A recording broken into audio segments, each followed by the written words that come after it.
A propósito de esta nota que viene ahora en la producción, en la reunión de producción, en la conversación con Diego, con Estela, por supuesto, con la gente de producción, llegábamos a una coincidencia, que el título podría ser "Se mató, la mató".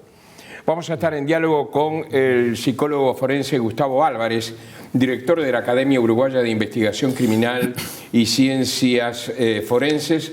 Buenas noches. Buenas noches, ¿cómo le va? ¿Cómo le va a usted? Buenas noches. Y cuando decimos "se mató, la mató", usted ya sabe de qué estamos hablando.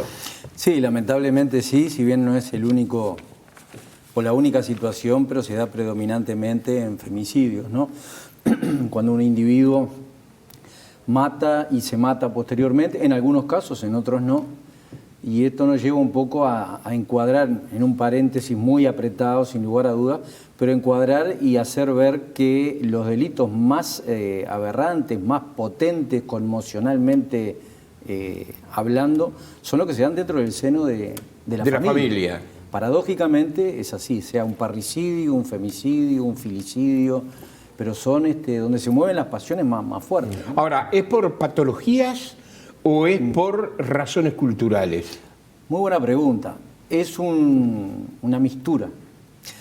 Puede predominar en algunos, y eso es el análisis caso a caso que se va dando, que se debe dar desde el punto de vista psicocriminológico, pero hay algunos que tienen un peso muy fuerte en rasgos de personalidades adaptados, donde predomina sobre todo los rasgos paranoides, a predominio celotípico, o directamente una paranoia, alguien que se siente constantemente perseguido y que constantemente es traicionado. O sea, hay una idea que se empieza a desapegar de la realidad compartida, que lo hace actuar en función de esa realidad. Más allá de que sea traicionado o no sea traicionado, él lo vivencia constantemente, como decir así. Y en función de ello es que actúa y actúa en general violentamente. ¿Es una actitud masculina solamente o es una actitud también femenina? No, a ver, no hay ninguna figura jurídica que se conozca en el mundo que sea exclusiva de un género. No existe. Sí existe clara predominancia, sin lugar a duda. Los asesinos seriales, por ejemplo, tienen un predominio altísimo de hombres, pero también existen mujeres. En matar a la pareja, un predominio tremendamente amplio del hombre sobre la mujer, aunque también existen mujeres. En definitiva, no hay ninguna, es una buena pregunta porque no hay ninguna, reitero, ningún delito que sea exclusivo de un género, ¿no? La condición humana prima en todos. Exactamente, es lo que transversaliza todo, claro, ¿no? De todas formas tenemos incluso una figura penal que es la de femicidio acá en Uruguay, capaz que ahí sí se le pone un género al delito.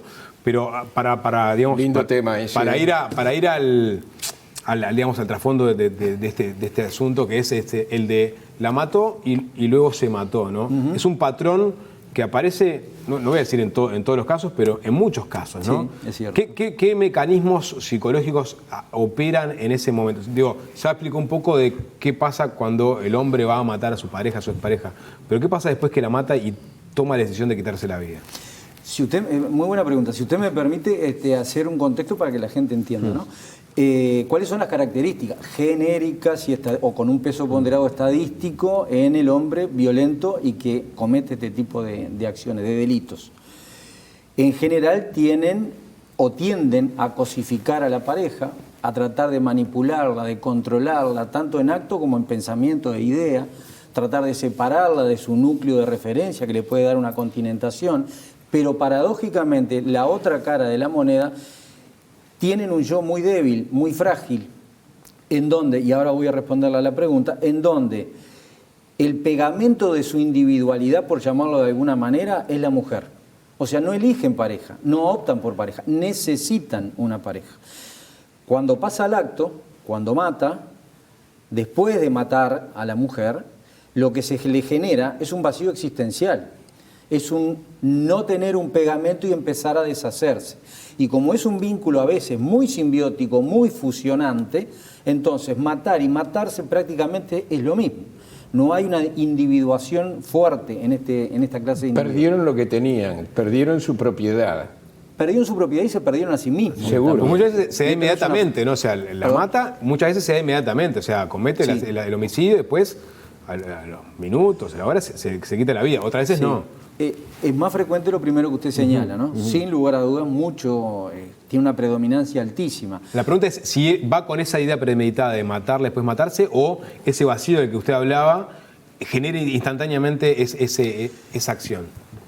Mire, muchas veces acá introduzco una herramienta de la psicología criminológica que lamentablemente acá en el Uruguay no se utiliza mucho, que es la autopsia psicológica. Porque para responder todas esas cosas, en el momento que no existe a quién preguntar, se debe abordar esa realidad para tratar de explicarla y prevenirla, ¿por qué no?, desde el punto de vista tangencial.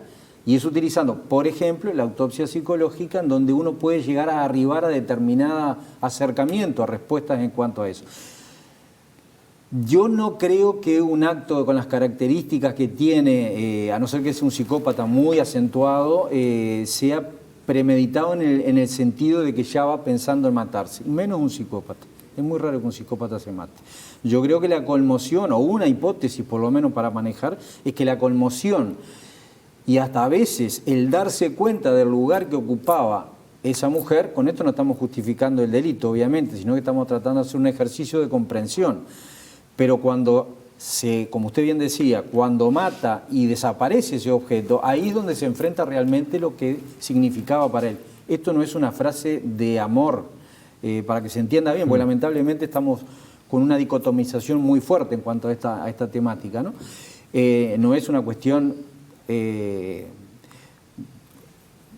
poética lo que yo digo, sino que es una cuestión descriptiva. Está muy bien. Y ahí llega un punto que yo le quería preguntar. A veces se descalifica la expresión crimen pasional. Es cierto. ¿No existe el crimen pasional? Mire, uno ahora tiene que elegir las palabras. Sí, exactamente, pero hablemos en crudo, a lo gaucho. Mire, la pasión es algo que no es, por lo menos yo entiendo que no está vedado. El concepto, el significante pasión, porque la pasión le ponemos a una actividad, sí, le ponemos en el fútbol, le ponemos pero en estamos el deporte. hablando de otra cosa. Sí, sí, sin lugar a duda, pero me refiero, el concepto pasión transversaliza todas las actividades humanas. Claro. ¿Está? Lo que ocurre es que muchas veces, en aras de que la pasión o enceguecido por la pasión mató, hay como una línea muy fina a justificar un delito. Bueno, por la pasión la terminó matando. O una explicación más que una justificación. Sí, pero a veces es una línea muy finita, ¿no? Sí. Yo prefiero utilizar... No Las tengo feministas se miedo de están enojando conmigo, pero no tenga... No. Yo quiero la verdad, yo quiero la realidad. Es decir, yo no le digo que creo en el crimen pasional, pero tampoco llego al punto de decir no existe. Yo creo que, a ver, me meto en el Sí, cambio. Diego. Cuando se habla de crimen pasional se habla justamente de que por exceso de pasión, porque la quería demasiado, la celaba demasiado y entendía que le había sido infiel, por ejemplo, entonces la termina matando, que tiene ese derecho a hacerlo. Por eso yo creo que hoy día está mal visto el término pasional. Me imagino que por eso se empiezan a utilizar otros términos, por esa acepción de pasión. Pero no cambian los hechos, son las palabras son las mismas. No, obviamente, pero capaz que al hablar de pasión entra en juego esto que explicaba Son recién, diferentes. ¿no? Sí, las palabras son diferentes, quise decir, perdón. Las palabras son diferentes. Yo prefiero utilizar ¿Pero por defensa personal o por convicción? No, porque creo que es muy cercano y está muy teñido de lo que usted decía, incluso jurídicamente. El término pasión o el delito pasional está muy teñido de lo que usted bien señalaba. La conmoción emocional, que eso sí es bien abarcativo y no es o no ofrece dudas en cuanto al concepto. Alguien que comete determinado tipo de delito está en una conmoción emocional, que no significa que no tenga una autodeterminación, que tenga conciencia y voluntad. Sí, claro. Porque muchas veces también esa frontera queda un poco porosa en cuanto a que, bueno, pero estaba enceguecido. No, hay elementos también como para poder evaluar si en el momento del acto tenía conciencia y voluntad, entonces totalmente imputable jurídicamente, ¿no? Sí, dale, Diego. No, Dale, Diego. No, por los peritajes que se le pide a un psicólogo forense, ¿no? Usted es psicólogo forense, la justicia, ¿no? Porque decía, no existen las autopsias forenses para, por ejemplo, determinar qué motivó a esta persona a cometer el crimen que motivó. ¿Sobre qué puede trabajar un psicólogo forense en este mundo de los femicidios, de los homicidios y después suicidios? Bueno, en poco. Si no utilizamos la autopsia psicológica, en poco por lo que decía anteriormente y que es de sentido común para cualquiera de los que nos está viendo. O sea, no hay a quien periciar. La autopsia psicológica lo que hace es un relevamiento retrospectivo de cuáles sean las características de vida, de personalidad, etcétera, etcétera, de las dos figuras eventualmente que ya no están. Si hay un superviviente, bueno, sí, y es el victimario, sin lugar a duda, ahí sí tiene un rol preponderante la psicología forense y el perito. ¿Le ha tocado a usted, por ejemplo, entrevistar a personas sobrevivientes en casos de ese tipo? Sí, yo trabajé mucho tiempo en cárceles, mucho tiempo, y bueno, ahí, si bien es un ambiente muy aversivo, también es muy rico desde el punto de vista profesional. O sea, lo que nosotros veíamos y se ve dentro del sistema carcelario, nunca va a ir un consultorio. Buena parte de ellos nunca van a ir a un consultorio. ¿Y qué vio ahí? Todo. En casos de esto, puntualmente, de personas que claro, mataron a su pareja y después quisieron matarse o no se mataron, ¿y con qué se encontraba? ¿Con qué patrones se encontraba? Había rasgos paranoides, lo que yo señalaba anteriormente, en general. También psicópatas con fuerte contenido psicopático, que ahí ya estaba un poco más centrado en esta cuestión que yo señalaba al principio, de cosificar, de controlar, de manipular, esta cuestión bifronte, que para el afuera son tremendamente seductores, pero de las puertas para adentro de la casa son tremendamente agresivos, que justamente por eso se les llama bifrontes, como que tienen dos frentes, exactamente, dos frentes. Y en el espectro psicopático uno puede ver lo que caracteriza en cierta manera al psicópata, que es la falta de remordimiento y de culpa, la proyección de la culpa en el otro, o sea, la que tuvo la culpa fue la víctima. Y acá me adelanto a decir, no hay ningún elemento, ninguna conducta que pueda justificar, sí hacer comprender, pero justificar una conducta violenta. Está clarísimo, está clarísimo. Yo quiero aclararle y aclararle a todos que cuando yo hablaba de crimen pasional no excluía el feminicidio. Estaba hablando como de dos cosas que son absolutamente diferentes. ¿Una sociedad se recupera de situaciones de esta naturaleza cuando se convierten en una costumbre o en una noticia cotidiana? Yo le daría, si me permite, un giro a eso. ¿Qué es lo que estamos haciendo como sociedad para que esto se haya... Bueno, está bien. Entronizado estadísticamente, o visibilizado más tal vez, y justamente dentro de esta figura jurídica, como de la violencia en general, y acá abro otro paréntesis, tratamos de segmentar la violencia para poder combatirla. Yo creo que es un error metodológico, que no lo cometemos nosotros, sino buena parte del mundo.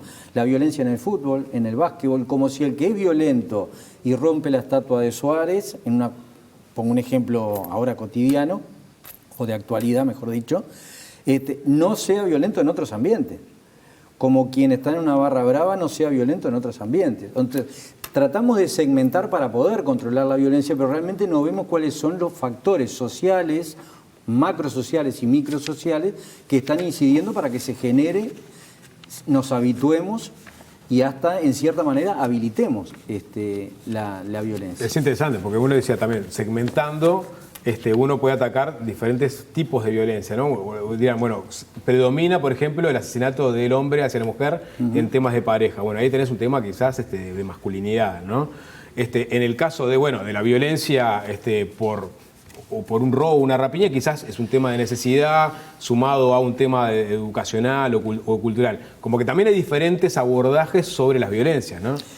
Sí, pero ¿sabe el riesgo que se corre? A mi juicio, ¿no? ¿Sabe el riesgo que se corre ahí? Es dejar de hacer foco en qué son las variables individuales, familiares, institucionales y sociales que generan eso. Como que atacamos el producto, pero no atacamos... Si seguimos atacando el producto y siguen estando las variables que hacen posible ese producto, vamos a seguir repitiendo incansablemente este circuito, ¿no? Claro. La última y en 30 segundos. Hay antecedentes de conductas que de alguna manera presuponen que una persona pueda llegar a una situación tan extrema. Pero muchas veces pasa con personas que no tienen ninguna pista en el pasado de reacciones violentas o de situaciones generadas por ellos con violencia. Por el contrario. ¿Es así? ¿Cómo se anticipa? ¿Cuál es la medicina preventiva para esto?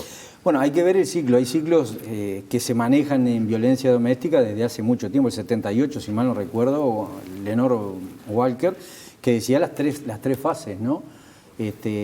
La tensión, va subiendo la tensión, hay un evento violento y después la luna de miel con la recomposición. Sí. Pero es una espiral ascendente, no es una espiral que se maneje en el mismo nivel, sino que va ascendiendo hasta que eventualmente puede llegar a eso, ¿no? Señores, el director de la Academia Uruguaya de Investigación Criminal y Ciencia Forense, Gustavo Álvarez, estuvo con nosotros. Gracias por la gentileza. Por favor, gracias a ustedes. Gracias por la conversación.